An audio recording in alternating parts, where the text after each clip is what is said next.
Cerrando el año, hablar de experiencias y de expectativas, que es lo que hoy tenemos por delante, y tengo a Denise Legrand, vocera de Nada Crece a la Sombra. ¿Cómo te extraño, Denise? Porque me encanta hablar contigo. Buenas tardes. Buenas tardes, Cristina, ¿cómo estás? Bueno, acá esperando un poco más de humanidad, sensibilidad para los tiempos que vienen. Igual que vos. Uy, sí, está difícil. O sea, ahora esperemos que después de todo este tiempo político empiecen las políticas a convertirse en carne, ¿no? Y que esa carne sea también, que se pueda ver, que puedan verse las necesidades que hay en los distintos territorios para poder construir políticas públicas a la altura. Estaba hablando con Rodrigo Rey de Serpac por el Sí, reporte 2024 y me dice que estamos sextos en el ranking, ¿no? Nuestras cárceles sí. superpobladas y obviamente tenemos que buscar soluciones. Ustedes trabajan, han trabajado, tienen proyectos, tienen experiencia en el tema. ¿Cómo hacemos? Y bueno, creo que lo primero ahora que nombras a Sarpaj también es parte de ver cómo se recuperan esas trayectorias de las organizaciones que trabajan hace tantas décadas en el sistema penitenciario y que durante estos años sufrieron tanto también, porque parte de lo que ha pasado es la dificultad en el acceso al sistema. Ha sido realmente una dificultad durante muchas etapas, en particular señalo la etapa, por decirle algo, la etapa Heber del Ministerio del Ujú. Interior, pero se han levantado algunas barreras en el acceso al sistema penitenciario que por suerte con el cambio con Nicolás Martinelli eso se ha derribado bastante, y hay otro nivel de cercanía, pero ha sido muy difícil y también esas organizaciones han perdido mucho tiempo en invertir en gestiones políticas que no eran las que había que hacer, sino más bien poder trabajar en los territorios, que es lo que las organizaciones hacen. Claro, pero también decir, eh, tenemos una superpoblación que ya es algo que uno dice, bueno, ¿por dónde empezar con todo esto? Ujú. ¿No? Y necesitas certezas, continuidad, ¿no? Poder crear Sí, un tenemos. proyecto en el corto, mediano y largo plazo, porque ustedes, obviamente, cada vez que entran se encuentran con un panorama y tienen que hacer camino al andar. Sí, y tenemos algunos problemas que son muy estructurales, muy duros, ¿no? Ni hablar el hacinamiento, las condiciones estructurales, los problemas de salud que hay en las cárceles, los problemas de violencia, ni hablar. Hay una cuestión de uso problemático de drogas también que preocupa mucho y también, sobre todo las cosas, la falta de una rutina asociada a la legalidad. Creo que principalmente eso es lo que más vemos en las cárceles que falta y para eso hacen falta también proyectos, como bien decías, a corto, mediano y largo plazo que traten de reestructurar, bueno, hacerse cargo de todos los grandes problemas que tenemos, que son problemas que tenemos como ya es una marca país, la situación carcelaria deficitaria y absolutamente hundida. Entonces, debería ser una marca país también el poder generar una renovación del sistema que permita de alguna manera sacarnos de ese lugar que tan tristemente nos hemos puesto a nivel de América Latina, pero a nivel mundial también. Bueno, pero ese es un tema que, a ver, en las condiciones, mayoría hombres, jóvenes, con un grado Ujú. de analfabetismo duro, Sí, ¿cómo sí. rehabilitar?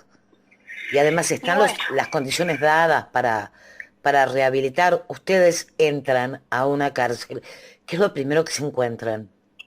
y lo primero que uno se encuentra es estas cuestiones que vos estás planteando, justamente. Te encontrás con varones jóvenes pobres, te encontrás con mujeres que son jefas de hogar o que tuvieron la jefatura de hogar durante la mayor parte de su vida, no solamente siendo mujeres que son madres, sino también muchas veces siendo adolescentes que tuvieron que desde temprana edad asumir responsabilidades, con bajos niveles de formación, con escasas, con bastantes experiencias laborales muchas veces, pero esas experiencias laborales de escasa legalidad.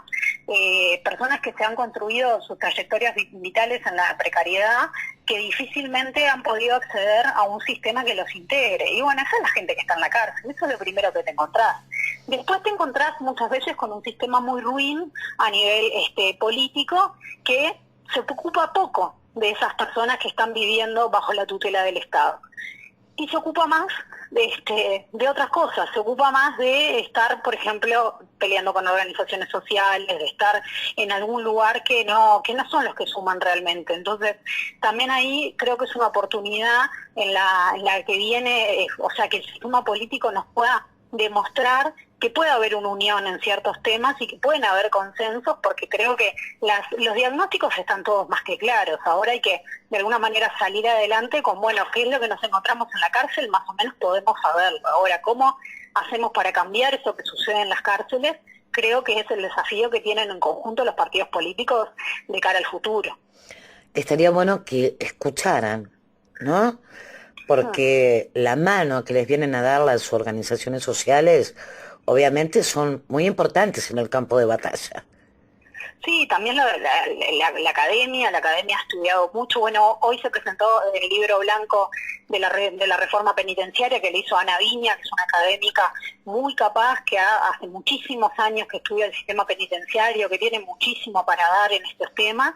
Y bueno, ojalá haya perfiles técnicos como los de Ana Viña, como los de otros investigadores que están hace mucho tiempo trabajando en esto, que puedan aportar a la construcción de política y que sean escuchados, que la academia no se ha dejado de lado, al igual que han sido muchas veces dejados de lado las organizaciones sociales, pero creo que la academia también tiene un aporte fundamental. Hay experiencias nacionales que tenemos que ver, experiencias en el interior del país, particularmente algunas cárceles que hay que ver por qué funcionan y por qué funcionan tan bien, y bueno, y por qué otras experiencias funcionan tan mal, ¿no? Y de la mano de todo eso, ir viendo qué se hace con determinadas cuestiones de los sistemas de corrupción que tiene el sistema penitenciario, que son lamentablemente los que están enquistados y lo que hacen que haya determinadas cuestiones que se sigan perpetuando, como es la violencia por la tranza de un celular, por el narcotráfico que sucede dentro de las cárceles. Bueno, y que sucede afuera también, ¿no? Porque lo hablamos contigo la última Exacto. vez. O sea, la mayoría de los delitos son por diferencias, ¿no? Que no se Sí. pueden dirimir pacíficamente. Exactamente, sí, la gestión de conflictos es un tema que deriva en violencia. Lamentablemente no están las herramientas dadas muchas veces, o muchas veces hay otras herramientas demasiado cerca, como son el uso de armas, por ejemplo, no solamente de armas de fuego, sino también de armas blancas, y bueno, y eso genera de que los conflictos que podrían dirimirse de una forma civilizada, tal vez, por decirlo de alguna manera, terminan escalando y generan las consecuencias que vemos, que no solamente son los homicidios, sino también un aumento de la latencia de la violencia, que la vemos en la calle, que lo vemos en el tránsito, que lo vemos reproducido en en los espectáculos deportivos, también últimamente mucho, y bueno, y ni hablar en la cárcel. También decía Rey sobre el reporte de Serpag que entran a la cárcel capaz que por un delito más o menos menor, ¿no? Sí. Y entran a tener contactos con gente de otras nacionalidades y a adquirir un aprendizaje que los lleva a un doctorado del delito internacional, ¿no? Como conocer las rutas de Y drogas, cómo lo se que tiene la previene todo cárcel, esto. lo que tiene la cárcel en particular, pensando también en la precariedad de las trayectorias de vida, son personas que muchos de estos varones jóvenes pobres, por delimitar de alguna forma la población que es, crecen en sus barrios y tienen una actividad delictiva en sus barrios, a menor o mayor escala. Cuando se juntan en la cárcel, una vez dentro de la privación de libertad, ese barrio escala, porque ese barrio no es lo mismo la zona 4 que la zona 3, no es lo mismo el Cerro que Casaballe, pero en ese lugar confluyen desde todos los barrios, toda la parte más crítica de todos los barrios, y esa violencia se termina también generando como un nuevo barrio que es la cárcel, pero que a la vez tiene las ramificaciones disponibles con todos los barrios, no solamente de Montevideo, sino con el resto del país, y también con las redes transnacionales. Lo vemos muchísimo con la incidencia de Brasil en algunas cárceles en particular, en la cárcel de Rivera, también en la cárcel, en las cárceles de la zona metropolitana, los miedos que hay que el primer comando capital se instale dentro de las cárceles, u otro tipo de redes criminales, y bueno, eso todo son cuestiones que nos hacen ver que es una situación bastante más compleja que el pensar si la rehabilitación es posible o no. Estamos hablando ya de la profesionalización de la delincuencia y de las redes criminales, bueno, que nos hace, que amerita que se dé una discusión mucho más de fondo y mucho más compleja, que tiene que necesariamente que incorporar distintas visiones y también las visiones de las experiencias de investigación alrededor de estos temas y de análisis criminal, que bueno, que son las que hay que tomar en cuenta para tomar decisiones después dentro del sistema penitenciario. Denise, si cambiara un poco la mentalidad, ¿no? Y se apelara más a penas alternativas, prisión domiciliaria, pero también ellos deben ser rehabilitados, ellos, ellas. Sí, para que exista todo eso tienen que haber condiciones. Ni hablar que lo que se debe evitar es la cárcel. Esta idea de desprisionalizar no quiere decir liberar personas privadas de libertad, como bien lo explicaba hoy el nuevo ministro del Interior, Carlos Negro, sino que tiene mucho más que ver con, bueno, que la cárcel sea la última alternativa y construir otras medidas posibles. Creo que ahí hay una cuestión que, bueno, cuando vemos la precariedad de muchas de las trayectorias de vida, es bien difícil pensar que se construyan penas alternativas que tengan la potencia que tienen las penas alternativas en el mundo, ¿no? Que es justamente poder generar un sistema que zafa de la cárcel, por decirlo de alguna forma, pero que se logra que la persona, bueno, que está en conflicto con la ley, pueda tener un camino, digamos, más asociado a determinadas prácticas que son mucho más integradoras que lo que es la privación de libertad. Entonces ahí también lo que tenemos que pensar es cómo se fortalecen estas trayectorias vitales en el afuera para que las penas alternativas puedan justamente ser lo mejor posible y que poder, ¿por qué no?, a futuro Uruguay liderar de alguna manera lo que es la oferta de las penas alternativas y poder demostrarle al mundo que hay formas posibles de rehabilitar sin recurrir a la cárcel. Claro, eso va a llevar un tiempo, ¿no?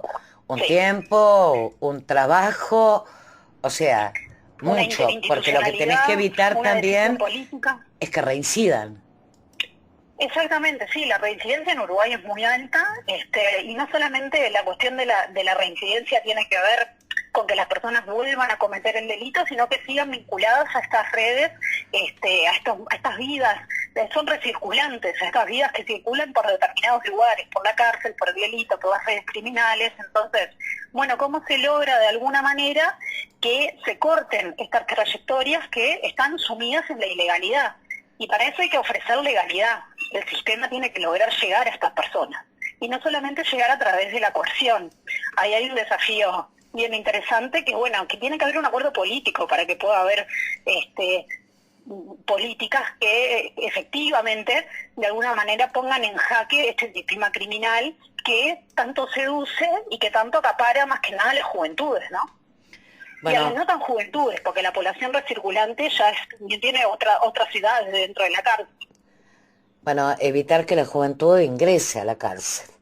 Exacto, sí, que desde temprana edad en Uruguay, desde los 13 años, se puede ingresar a una cárcel. Entonces, cuando muchas veces llegamos a ver trayectorias delictivas de personas que tienen 30 años, cuando son personas son muy jóvenes, están hace 17 años, 15 años en cárcel. Entonces vivieron mucho más tiempo bajo esa institución del Estado que por ahí lo que vivieron en otro tipo de experiencias, fueron mucho más significativas las experiencias dentro de la cárcel que las experiencias fuera. Entonces ahí vemos de nuevo cómo esa población recirculante se va perpetuando en el sistema y se va alejando cada vez más de la legalidad.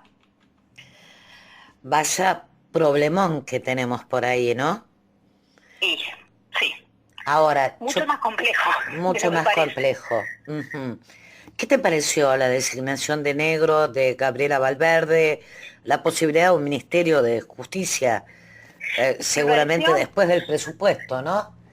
La posibilidad de un Ministerio de Justicia me parece que es un acuerdo político que ya logró permear a todo el sistema y creo que puede abrir una ventana de oportunidad bien interesante.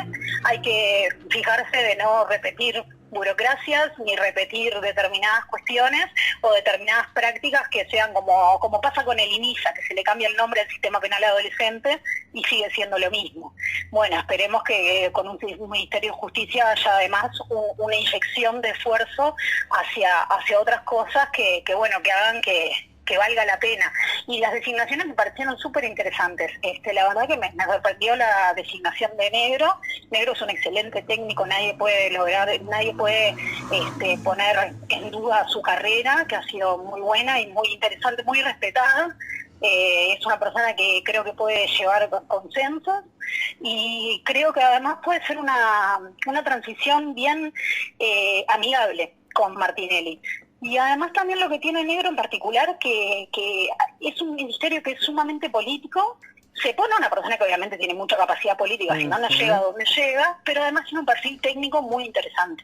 Sabe mucho de derecho penal, sabe mucho también de todo lo que tiene que ver con la cuestión de crimen organizado, con la cuestión de homicidios, y bueno, y es una persona que está por dentro del sistema. Eso es una novedad muy importante, y eso ya por eso es interesante. Esperemos que sea la mejor gestión posible y que la transición sea de la forma más ordenada posible, valorando todo lo bueno que pueda haber hecho el ministerio también. Que no va a caer en las equivocaciones que tenía Heber, por ejemplo. Y no, claramente no. Y había una cuestión de falta de contexto y de información bastante importante, ¿no? Pero ahí vemos claramente cómo eso fue una decisión profundamente de política, de decir, bueno, es un ministerio que es político, pues es el primer ministerio, como se le dice, o como se le decía históricamente, pero se tomó una decisión de poner una persona que claramente no era idónea en el tema. Y lo que vemos con el avance del crimen organizado, el avance del delito, el avance de todas estas cuestiones, no solamente en Uruguay, sino a nivel internacional, que se necesita idoneidad. Que los cargos políticos ya no pueden ser simplemente porque son políticos de fuste o porque son de historia que vienen de toda la vida de trabajar como políticos. Se necesita también idoneidad y creo que Heber fue la muestra de todo lo que no hay que hacer en un ministerio tan frágil y tan determinante como es el Ministerio del Interior. Aunque todavía siga festejándose éxitos que no tuvo. Aunque todavía se sigan festejando éxitos que no se tuvo, o aunque todavía se sigan de alguna manera comunicando cuestiones parciales, como por ejemplo que bajaron las denuncias de delito cuando en realidad hay una baja de denuncias de delito, de rapiña, de hurto, de abigeato, claro. Y no vemos todo el resto de los delitos, las lesiones personales, los delitos sexuales que muchos han aumentado, los homicidios que han aumentado, o sea, no solamente tiene que ver con pensar en los delitos que conviene de alguna manera mostrar, que son los delitos quizás lo más medible, que es lo que tiene que ver con las denuncias de delito, dejando por fuera una cuestión que es del 1, 2, 3, de la cuestión técnica de la criminología, que es que, por ejemplo, hay una cifra negra que es todos los delitos que no se denuncian. Y cuando no se denuncian hay múltiples causas, porque la gente está cansada del sistema, porque no confía, porque no se toma el trabajo de ir a la comisaría, porque lo da por porque perdido. Termina siendo una pérdida de tiempo. Sí, porque también hay que ver que determinados delitos contra la propiedad nos cuentan determinadas cosas, nos cuentan los robos que están cometiendo determinadas personas. En el caso de los delitos de abigeato, lo mismo, nos cuentan los delitos que están cometiendo determinadas personas, no nos cuenta cómo avanza el crimen organizado, no nos cuenta cómo avanza la violencia, no nos cuenta cómo, por ejemplo, los homicidios se recrudecen, porque no solo vemos que una persona la matan, sino que se matan y la prenden fuego. Entonces hay una cuestión de una ferocidad y un avance del delito que no nos lo cuentan las cifras, y no menos nos lo cuentan las cifras de los delitos contra la propiedad. Vaya. Denise, contame un poco el trabajo que hicieron, contame también si, bueno, porque además fue un momento muy particular en el que prácticamente se les negó la entrada, después tuvieron algunos convenios, pero que seguramente fueron cortos como para establecer una rehabilitación. Seguro no hay nada, pero por lo menos, ¿no?, fuerte para incidir en la vida de esas personas. Esto que tú decís es fundamental. Nosotros hemos trabajado en la mismísima precariedad todos estos años, desde nuestra creación, hace 10 años. No es una cuestión de los últimos 5 años, es una cuestión de que nosotros ya, Nada Crece a la Sombra, hace 10 años que existe y siempre ha trabajado en la precariedad de tener que estar resolviendo en el día a día la gestión propia de la organización para poder gestionar además políticas. Y sí, estuvimos trabajando hasta septiembre, hasta un mes antes de las elecciones, que se nos terminó un convenio con la Intendencia de Canelones que teníamos, que se cumplieron los objetivos y que no se resolvió no renovar ese convenio, porque ya estaban cumplidos los objetivos y se nos propuso que presentáramos un nuevo convenio. Claramente en época electoral no es lo mejor realizar un convenio con ninguna institución, y bueno, y también uno aprende a ir cerrando ciclos también. Fueron 10 años de un trabajo que tiene mucho que ver con la rehabilitación y con poder plantear otros escenarios posibles para la política penitenciaria. Y bueno, también está bueno abrir espacio para que vengan otros a hacer también.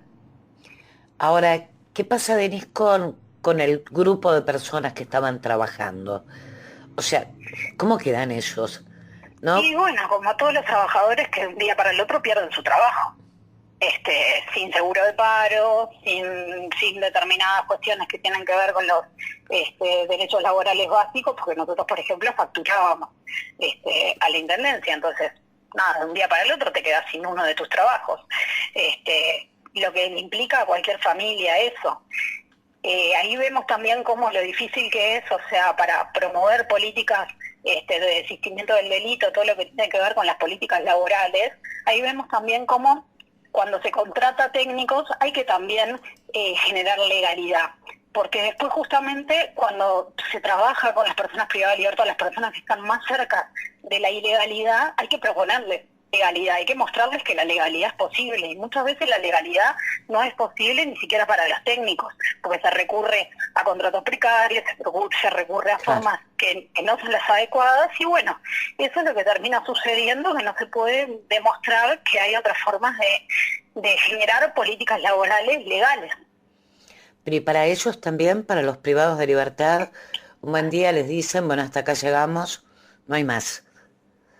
Sí, y no viene otra cosa. Ese es el ¿Afecta? problema. Ese es el problema. El problema es que no viene alguien a relevar ese lugar. Que sería lo esperable, ¿no? Cuando uno cierra una etapa que bueno, que se está relevado, o sea, que vengan otras personas a hacerlo mejor, a hacerlo mucho mejor, a demostrar que hay otras formas posibles, a que hay formas innovadoras, que se cumplen ciclos y que hay que renovar y hacer lugar. Eso es lo que nos pasa, o sea, nosotros un buen día dijimos, bueno, hasta acá llegamos, o sea, chiquilines, ese viernes nos vamos a la Intendencia a tener una reunión, vemos si volvemos el lunes. Y, y bueno, y no, ya no pudimos volver.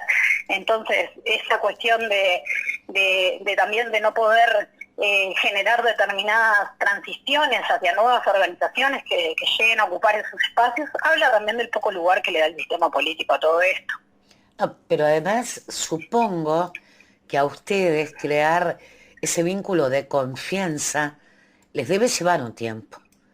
No es Sí, tampoco lógico. que se vayan unos y vengan otros, sino decir, bueno, los objetivos que nos trazamos, los pudimos cumplir, ¿cómo seguimos?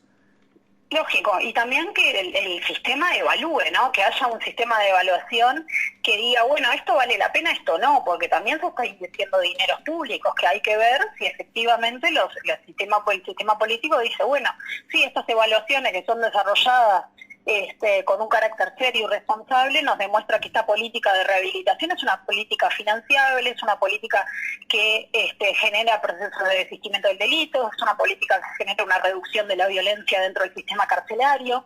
Bueno, todas esas cosas hay que medirlas, hay que demostrarlas, y ahí el sistema tiene que ser muy responsable, como debería ser con todas las organizaciones, con todas las iglesias que ingresan, con todas las cuestiones que ingresan de alguna manera a promover políticas de rehabilitación, porque deberíamos saber qué funciona y qué no, para saber qué se está haciendo y qué no. Bueno, pero eso ustedes lo plantearon desde un primer momento. Vos me lo Sí, contaste. Queremos que bastantes nos años. evalúen. Ujú. Sí, la verdad que sí. Seguimos esperando que en algún momento se evalúen las políticas de desistimiento del delito. Bueno, quizá en este próximo gobierno hay organizaciones que pueden sostener el trabajo y que pueden ser evaluadas. O sea, sería una sorpresa y sería algo muy beneficioso para el sistema penitenciario. Ahora te pregunto, Denis, ¿cuántas organizaciones se necesitan? Yo entiendo que no es fácil, que además tampoco es fácil esto de todos los días tener que asegurarte la certeza para la vida y que un buen día ustedes humanamente dicen, bueno, vamos a seguir con laburos que sean más estables, ¿no? Y sí, uno cumple etapas también y va creciendo y va, bueno, gestionándose sus propias formas de supervivencia, ¿no?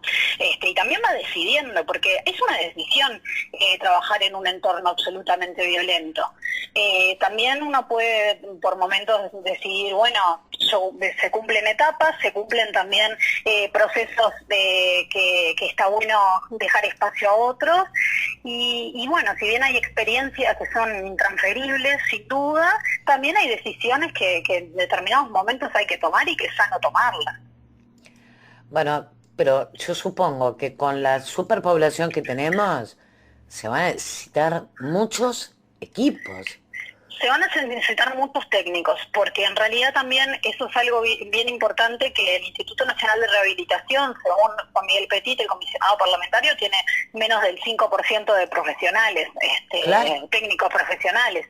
Yo no sé si lo van a ingresar los técnicos profesionales en formato de organizaciones, en formato de académicos o técnicos contratados por el sistema. No lo tengo muy claro, no tengo muy claro cómo van a poder generar las inyecciones bueno, que necesariamente hay que generar, pero se va a tener que recurrir a personas de afuera del sistema, porque el sistema en sí mismo está colapsado y las personas que trabajan dentro del sistema hacen un esfuerzo inmenso, inmenso, inmenso por sacar adelante las políticas de rehabilitación en el día a día, y realmente no pueden con la realidad que se tiene, que es de hacinamiento, que es de condiciones estructurales muy fallidas y que es un sistema de violencia muy perpetuado.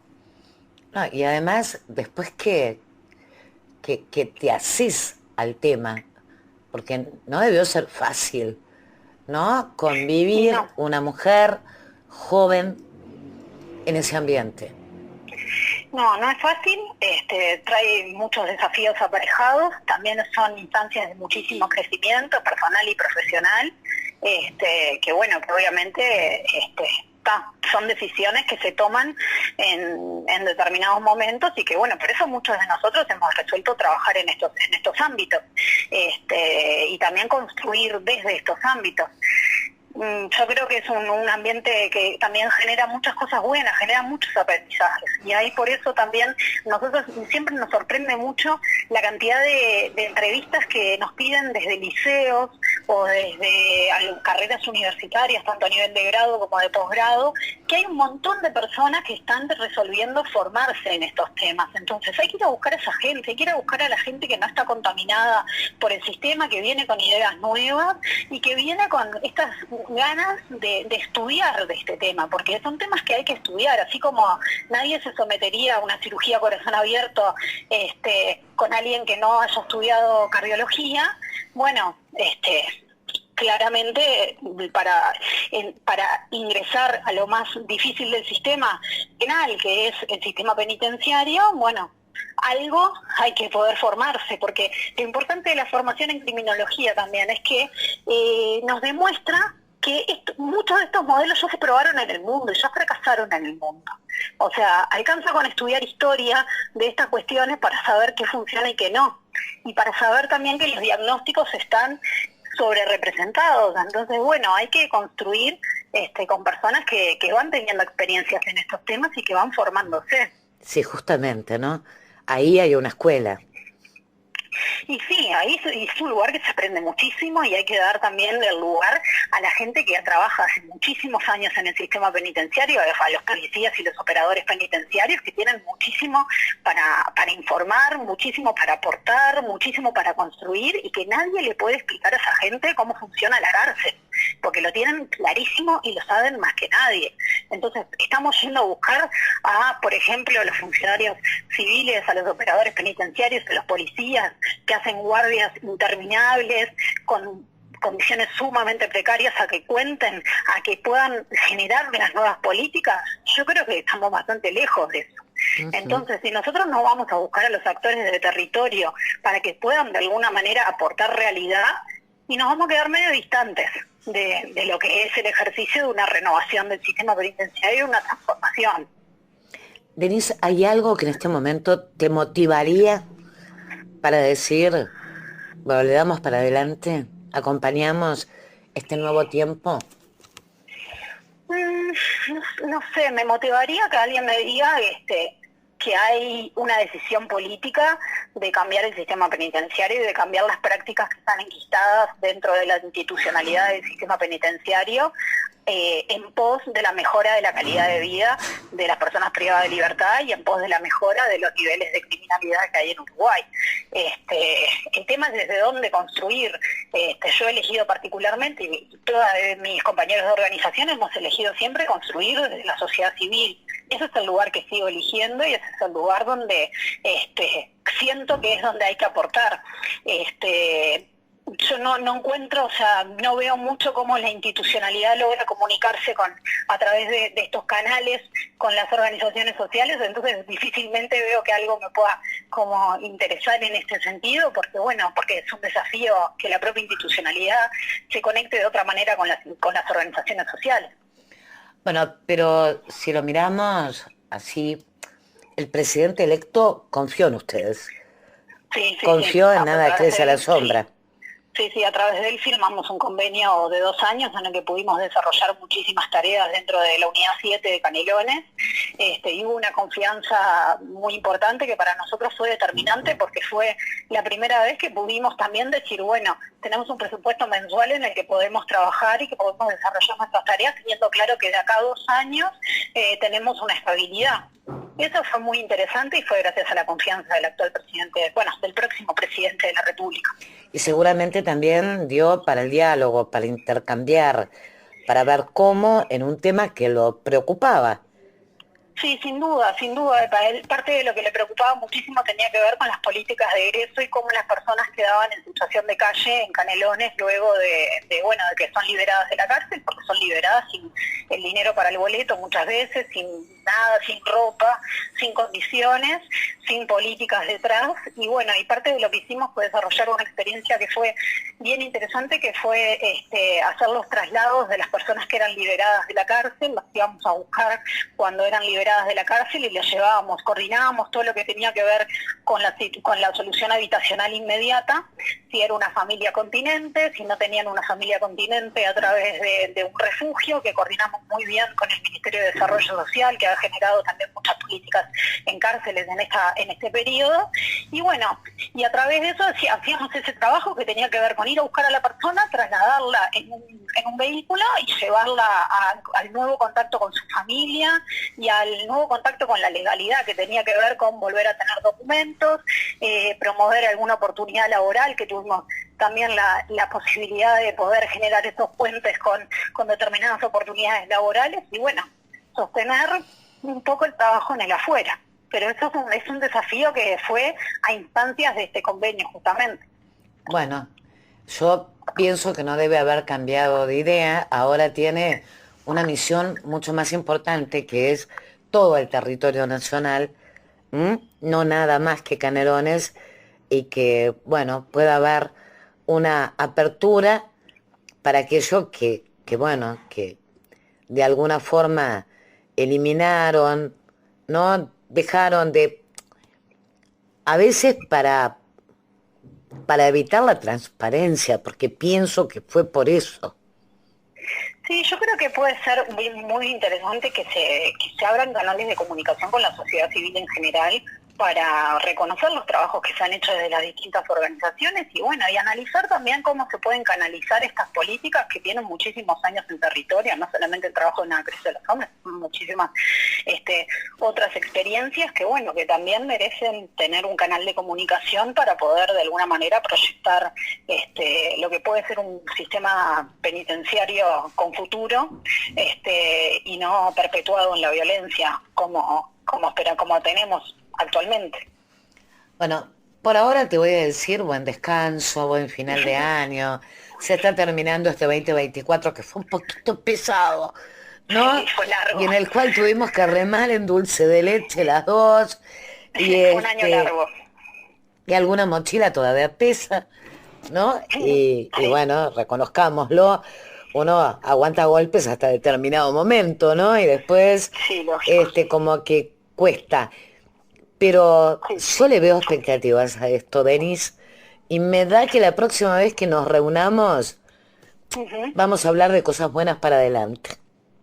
Ojalá, ojalá. Yo creo que lo importante es que se desarrollen políticas que al país le sirvan y que haya también una construcción de las experiencias que nos permitan ir contando la historia de lo que ha pasado en Uruguay en los últimos 30, 40 años, o quizá para ser más coherentes en los últimos 20 años, en política penitenciaria. Creo que es lo que hay que poder comentar, que es lo que hay que poder construir y que hay que construir para adelante un sistema de futuro que bueno, que eventualmente recorra estos caminos de desprisionalización que tanto se ha hablado en el programa del Frente Amplio, que es un concepto bien interesante, que bueno, que hagan que las personas tengan que recurrir cada vez menos a la cárcel, pero también porque cometen menos delitos, porque generan menos violencia y porque las redes criminales no están tomando los territorios. Esa será la buena noticia de futuro. Que se pueda atajar a tiempo, ¿no?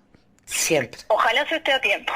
Llegar con una baldosa de ventaja, como dicen por ahí, para evitar todos estos problemas. Pero, a ver, a mí me encanta la barra de nada crece a la sombra. ¿Sabes qué? Los defiendo con alma y vida y yo los quiero ver en esta etapa. Bueno, veremos qué pasa, veremos qué decisiones también tomamos cada uno con nuestros futuros laborales, familiares y demás. Y bueno, son decisiones que también es lindo haber cumplido etapas, es lindo poder contar la historia y es lindo también como ver cómo se renuevan estas cosas. Entonces, bueno, esperamos también la renovación. Creo que eso es bien importante. A mí me parece que se pueden dar ambas cosas. Que Sí, sí, conviva también. la experiencia y la renovación. Hasta que la También. renovación salga adelante. También, sí, sí, sí. Pero Nos demuestren, cerrar que empiecen bien. que nazcan otras cuestiones, puede ser bien interesante, pueden ser por periodos germinales, y bueno, y veremos y cómo convive también con la experiencia y cómo convive con una institucionalidad a la que se pueda permear. Claro. Entonces eso es bien importante, poder permear la institucionalidad. Y bueno, por eso, a mí me parece que hay varias cosas que tienen que pasar y que van a estar buenas, por sobre todas las cosas, o sea, que no venga cualquier señor que no entendió que está de paso por un cargo, porque es así, ¿no? Sí, Y sí, le ponga candado a las sí, sí. posibilidades y a las oportunidades que no son solo, ¿no? De organizaciones como Serpaz, o Nada que Cris a la Sombra, sino de esa gente que está ahí y que hay que hacer algo, punto. Y Sin duda, pronto. yo creo que difícilmente algún Ministerio del Interior puede arrasar tanto como lo que fue el Ministerio del Interior de Heber, y también, bueno, los colgamentos que traía de la anterior gestión de la Rañaga. Y Que bueno, fueron grotescos, difícilmente. ¿no? Porque Sí, fueron realmente.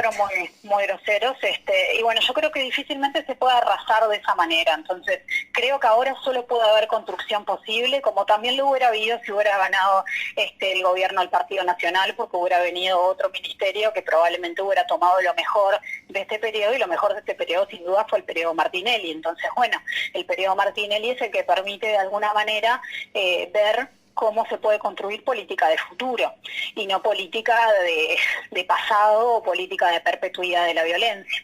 Creo que ahí hay cuestiones que hubieran sido desafiantes para el Partido Nacional, que lo son hoy actualmente para el Frente Amplio, pero que lo son para el sistema en general. Para una política de Estado, ¿no? Concreta, Exacto, como debe ser la comprometida, política carcelaria. Sí, obviamente. Bueno, Denise, dame buenas noticias la próxima. bueno, seguro que sí.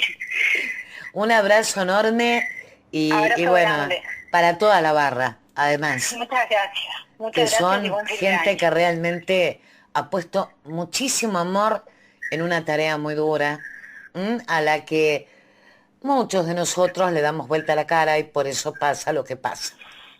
Sí, creo que ahí hay una importancia a destacar del trabajo no solamente de las compañeras y compañeros de Nada Crece a la Sombra, sino también de todas las personas que van a pasar, ponerle este fin de año dentro de las cárceles trabajando y que están sosteniendo en el día a día mientras el sistema político debate de cosas que muchas veces poco le importan a las personas que trabajan en los territorios, pero también a las personas que habitan los sistemas de encierro, que son las personas privadas de libertad que se están perpetuando cada vez más en la marginalidad. Entonces, bueno, es un desafío traer buenas noticias, no solamente para que a los gobiernos les vaya bien, sino que en general se construyan mejores políticas de seguridad. En eso queremos que esté la cosa, ¿no? Ojalá lo logremos. Ojalá sea un proceso de crecimiento. Te mando un abrazo enorme Abrazo enorme. y gracias por estar siempre, porque Gracias a eso vos. lo valoro muchísimo. Muchas gracias. Gracias, Denise. Lo escuchaste en Hoy no es un día cualquiera.